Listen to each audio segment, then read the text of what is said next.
We live in a racially and ethnically diverse nation that is 51% female, but the news media itself remains staggeringly limited to a single demographic.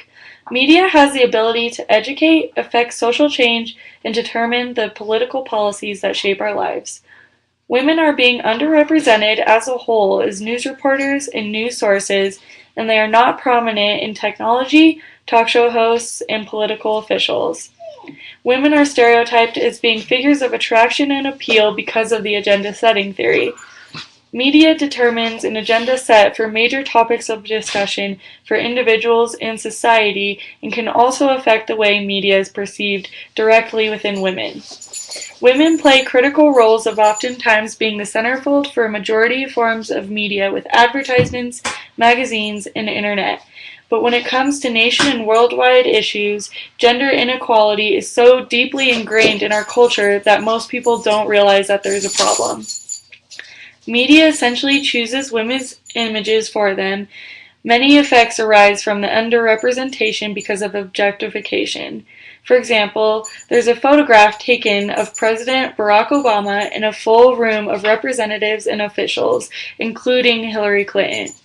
When this photograph was posted in a newspaper, Hillary was completely cropped out of the photograph. Only 24% of people in the news are women. Women reporters challenge stereotypes as men do not. International news stories about women are usually not published unless the editor is a female.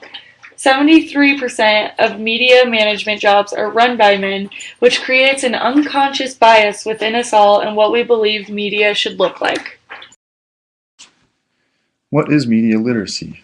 Well, media literacy is the ability to access, analyze, evaluate, and create media in a variety of forms. Media literacy is the first essential factor that is required for the general public to even recognize that there is a problem with the underrepresentation of women in the media. If people aren't media literate, then how can we expect them to recognize patterns and trends in media that need to be changed? And furthermore, how can we expect to change them when the trends aren't even recognized by the average viewer? The Media Literacy Project is an organization that has done immense work in the past few decades to raise the general level of media literacy in the United States, and many of their materials are the basis for media literacy education in the United States. Through further media literacy education and continuing to evolve the definition of media literacy, we as a society can move toward a position where recognizing the problems in media becomes easier for the average viewer, and the problem of underrepresentation will finally get the attention it needs to drive change. Though the underrepresentation of women continues to be a pending issue across media, there are groups of people out there who are trying to make a change for the positive.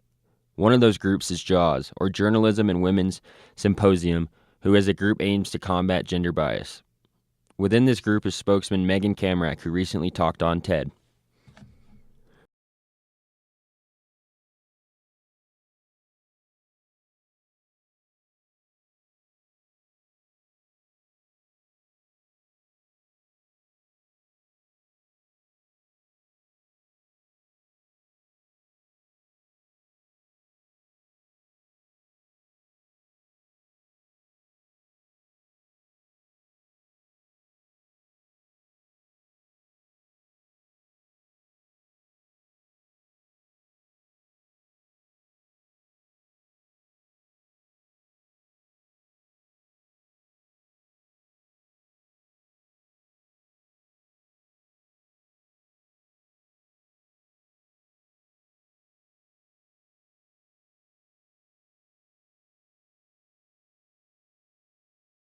Along with Kamrack and the JAWS organization, another group looking to make a change includes the Representation Project.